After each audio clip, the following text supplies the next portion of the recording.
Assalamualaikum warahmatullahi wabarakatuh. Kita lanjutkan pertemuan keempat dari mata kuliah ini. Kita masuk ke perkenalan CSS. Kita kenalan dulu dengan CSS sebelum kita coba-coba. Jadi sebelumnya kita pernah nyoba CSS ya, walaupun kita belum belajar. Nah, supaya lebih afdol lagi, kita belajar dulu CSS itu dasarnya dulu. Baru kita melangkah lebih jauh, nyoba-nyoba CSS lebih dalam lagi.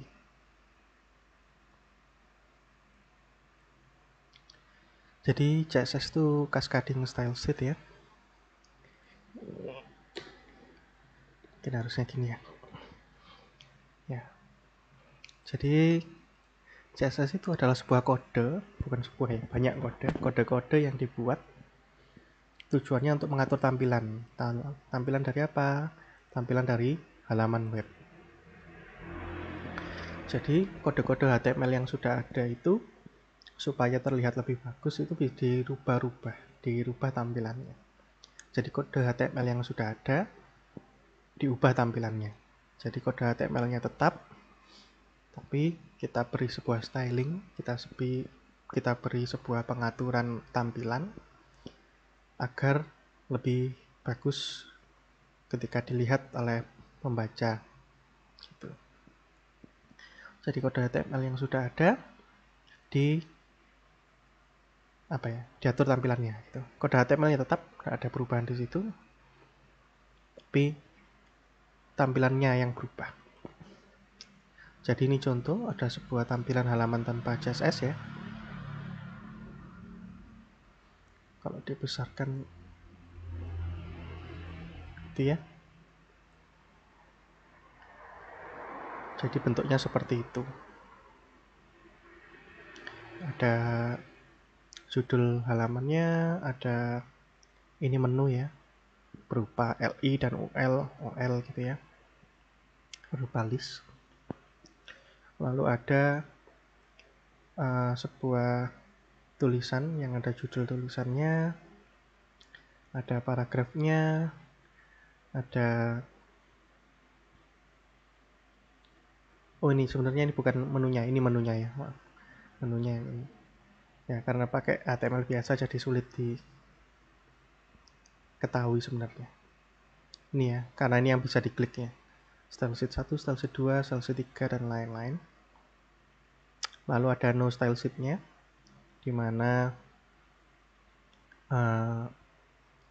tampilan ini nanti kalau diklik muncul seperti ini. Jadi tanpa ada style sheet di dalamnya, tanpa ada pengaturan tampilan, maka tampilannya seperti ini. Lalu ada sidebar-nya. Nah ini yang HTML biasa seperti itu bisa berubah-ubah menjadi seperti ini. Jadi HTML-nya sama, tapi tampilannya berbeda-beda. Oh ya benar ya, tadi listnya jadi menu ini ya. Jadi menu yang di sini. Kalau di sini menunya jadi ada di kanan, ini menunya ada di atas. Yang ini menunya masih berupa list yang untuk yang ini. Dan ini bisa dilihat di W3 Schools ini ya, CSS intro. Kalau kita buka coba.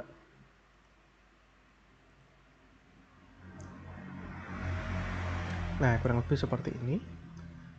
No style sheet-nya seperti yang tadi ini ya.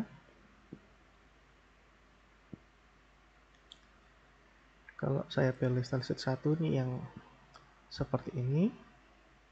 Kita kemarin belajar header, footer, menu, dan kontennya atau main ya, main kontennya. Oke, ke tampilan kedua seperti yang tadi, ada di kanan menunya, kontennya seperti ini. Tampilan ketiga ini agak standar untuk penulisannya, tapi menunya berubah menjadi seperti ini. Menunya berada di atas, di tengah. Lalu yang keempat, yang terakhir ini menunya berupa list, tapi sidebar-nya yang tadinya di bawah pindah ke sini. Kontennya pindah ke bawahnya sidebar. Kalau Anda lihat tadi, ya sidebar-nya ada di bawah ya.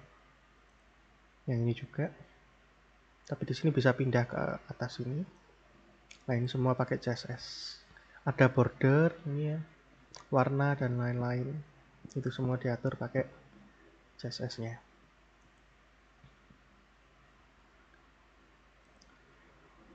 Nah, berbeda dari kode HTML, ya. Jadi kode untuk CSS ini nggak ditulis pakai, kalau HTML kemarin kita belajar ada tag-tag seperti ini ya. Nah, ini beda. Kodenya bukan pakai tag-tag lagi, tapi mirip dengan sesuatu yang pernah kita pelajari sebelumnya. Kita biarkan di sini aja. Beda dengan kode ini ya, beda dengan kodenya HTML.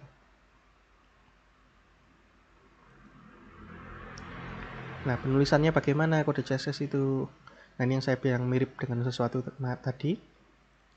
Mirip dengan yang namanya atribut. Kalau kita ingat-ingat kemarin atribut itu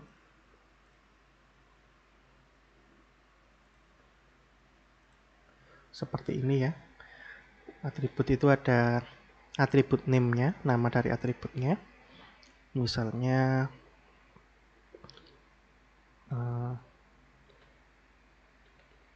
ini ya, lebar. Nama dari atributnya lebar. Width itu diikuti dengan sama dengan, lalu diikuti dengan atribut value atau nilai dari atributnya.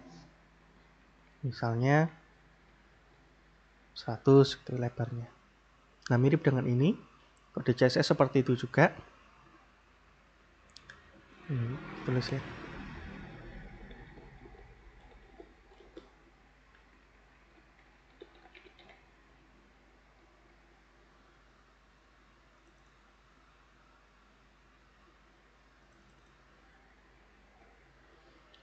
Jadi untuk HTML atribut kurang lebih seperti ini.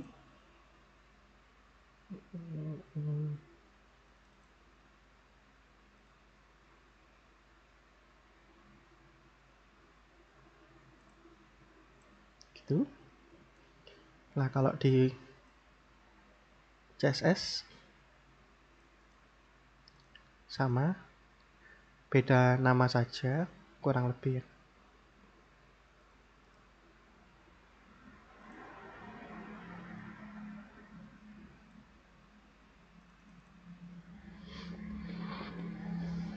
Yang pertama ini namanya properties, seperti yang dituliskan di kiri itu ya. Properties. Jadi properti misalnya color atau warna. Ya. Lalu diikuti dengan titik 2. Jadi kalau di atribut itu pakai sama dengan, kalau di CSS pakai titik 2. Lalu sama value. Untuk atribut maupun CSS namanya value. Tapi nggak usah petik ya. Kalau di sini pakai petik, mungkin bisa diganti tanpa petik. Jadinya seperti itu.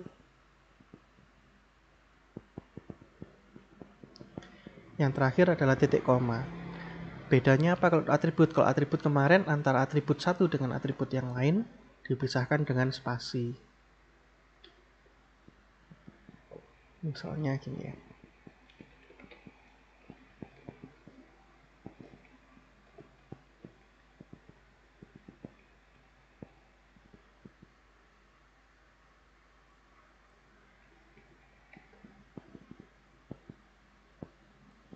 Nah, jadi antara atribut satu dengan atribut yang lain itu dipisahkan dengan spasi.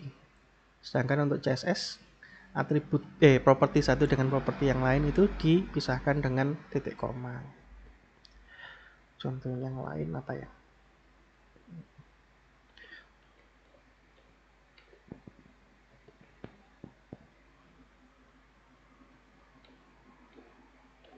Nah, misalnya seperti ini. Jadi titik koma ini untuk memisahkan antara properti satu dengan properti lain ya, titik koma. Bahasa Inggrisnya yang dipakai itu semicolon. Titik 2 itu bahasa Inggrisnya colon ya. Boleh nggak dikasih spasi antara properti satu dengan properti yang lain? Iya, sama dengan sebelumnya. Spasi di sini nggak dibaca. bisa dikasih enter. Enter ini nggak dibaca, sama dengan HTML ya. Yang dibaca untuk memisahkan antara properti satu dengan properti yang lain itu pakai titik koma. Tapi Anda boleh tambahkan spasi supaya lebih mudah dibaca. Anda bisa tambahkan enter supaya lebih mudah dibaca. Sama saja dengan atribut ini ya. Kalau mau dikasih spasi bisa, kalau nggak dikasih spasi juga bisa sebenarnya ya, karena sudah ada titik komanya. Kalau dikasih spasi boleh, dikasih enter juga boleh. Kurang lebih seperti itu.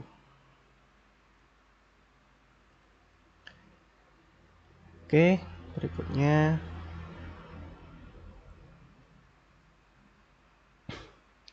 contoh penggunaannya.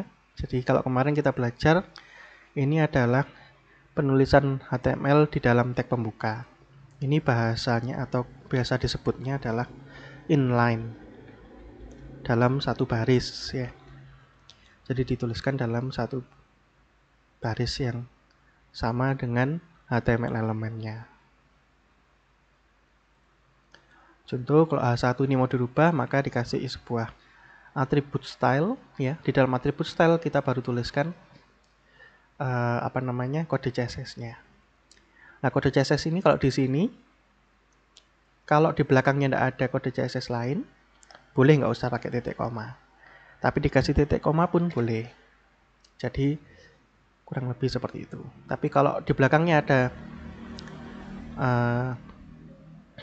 properti yang lain, misalnya seperti ini, maka wajib ada titik komanya. Kalau enggak nanti ya nggak kebaca. CSS-nya ini seperti apa, browsernya nanti gagal membaca. Browsernya bingung, gitu ya. Ya makanya biar browsernya nggak bingung, maka ditulisnya harus benar. Kapan pakai titik koma, kapan pakai titik dua. Oke, saya rasa jelas ya. Saya ulang lagi. Kalau sendirian boleh tanpa titik koma. Kalau lebih dari satu, dalam satu style ini, ada lebih dari satu, maka wajib dikasih titik koma. Oke. Berikutnya ada yang namanya selektor. Selektor ini agak panjang ya, ada banyak selektor. Belasan jumlahnya.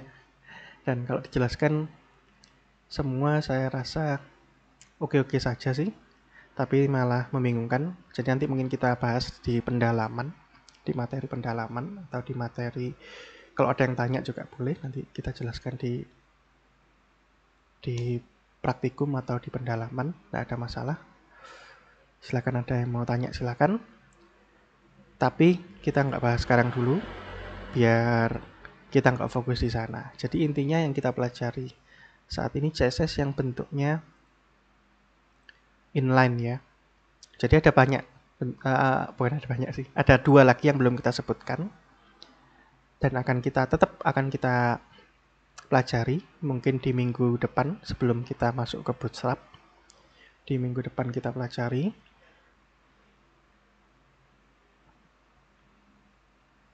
Untuk sekarang masih yang inline dulu.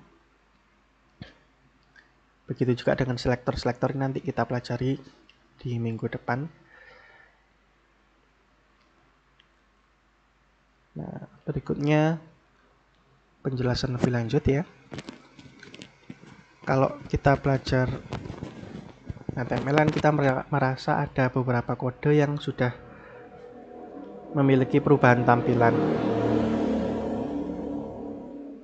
Contohnya misalnya di H1. H1 itu seperti yang bawah ini ya, dicetak tebal dan dibuat ukurannya lebih besar. Itu ada di baris pertama ini ya. Kalau H1 biasa itu munculnya seperti yang ini. Begitu juga beberapa atribut lain, misalnya UL, kemarin kita belajar list itu ya, dan LI.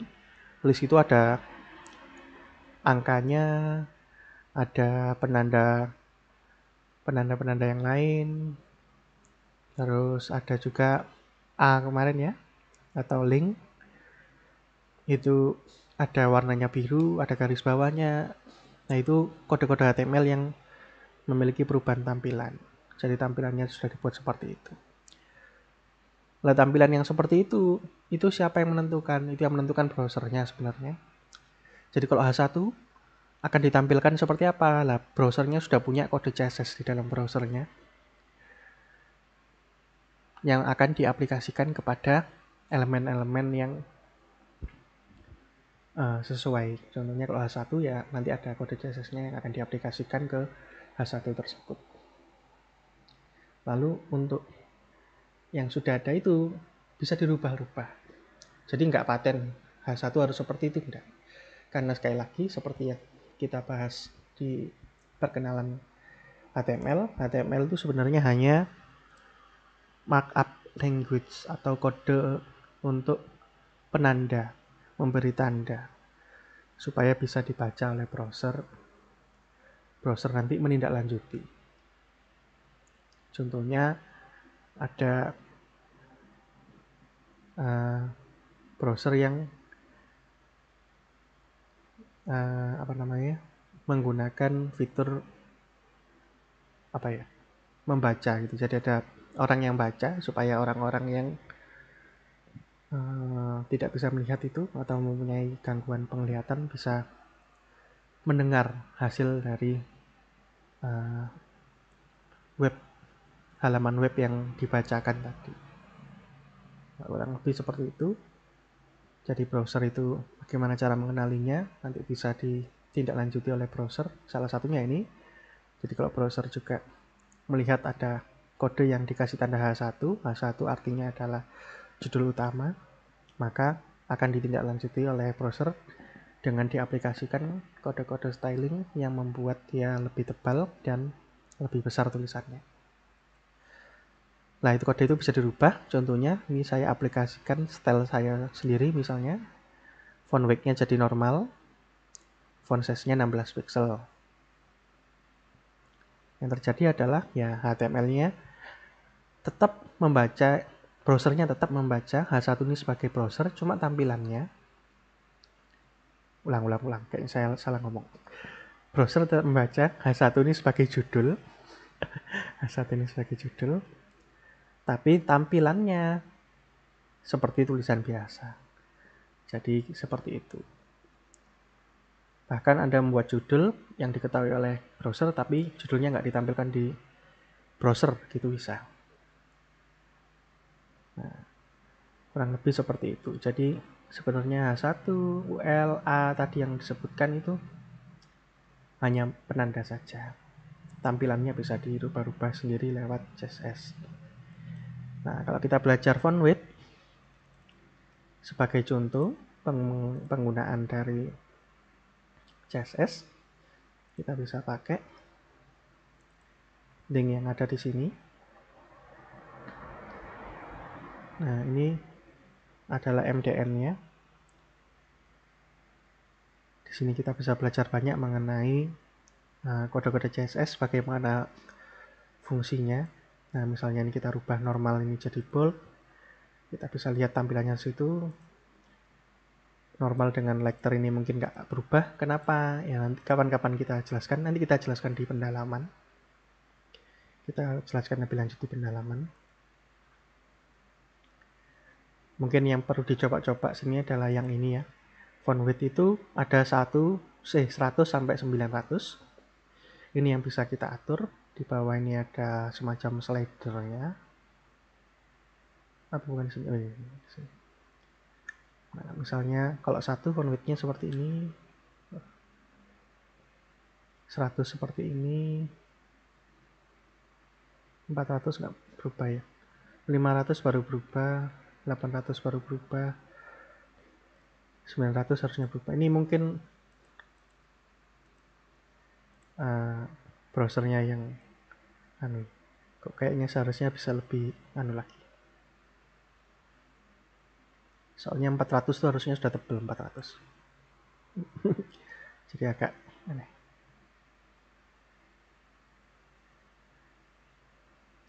Ini penjelasan dari angka tadi 100 sampai 900 tadi. Tapi sekali lagi ya, Tergantung browsernya. Browsernya membaca 900 itu tebalnya seberapa tebal, tentunya lebih tebal daripada 800 seharusnya. 100 itu paling tipis gitu ya. Ini ya airline, apa bahasa Indonesia? Rambut ya, setipis rambut gitu ya. Lalu ada ultralight dan seterusnya. Tapi Anda lihat sendiri di sini di apa namanya? Di Chrome ini 500 nih baru berubah. Oh, kok enggak berubah lagi? Tadi 500. 550 kayaknya. Ya 550 baru lebih tebal, 800 paling tebal. Jadi cuma ada 3 perubahan itu ya. Padahal di CSS-nya sendiri menyediakan 9 macam 9 level gitu. Jadi mungkin bisa dihafal. Jadi dari propertinya Anda hafalkan, level-level ini atau value-value ini juga dihafalkan. Soalnya biasanya value-value-nya ini sesuatu yang paten gitu ya. Misalnya Anda isi 100.000 ya nggak ada. Maksimal cuma 950 kalau di sini. Nah, kurang lebih seperti ini. Tadi boulder dan lighter yang kita sebutkan, mungkin kita bahas kapan-kapan. Ini adalah tampilan lengkapnya yang bisa dipilih antara normal bold, lighter boulder. Ini angka 100 sampai 900.